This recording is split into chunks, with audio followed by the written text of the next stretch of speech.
বহুবার আমরা জীবনে নিরাশ হয়ে পড়ি, এই ভেবে যে নিরন্তর চেষ্টা করার পরেও আমাদের নিজেদের লক্ষ্য প্রাপ্ত হচ্ছে না। আমরা বুঝতেই পারি না এটা কি হচ্ছে।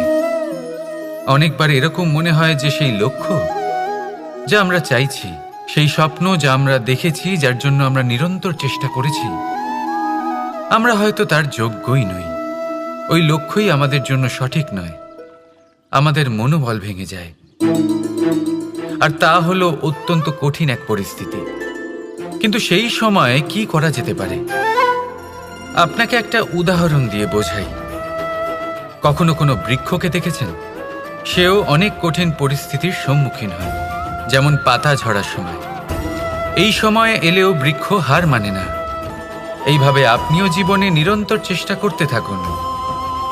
তাও আপনি সাফল্য না পেলে নিজের পথ বদলে ফেলুন, কিন্তু সামনে এগোতে থাকুন, নিরন্তর চেষ্টা করতে থাকুন।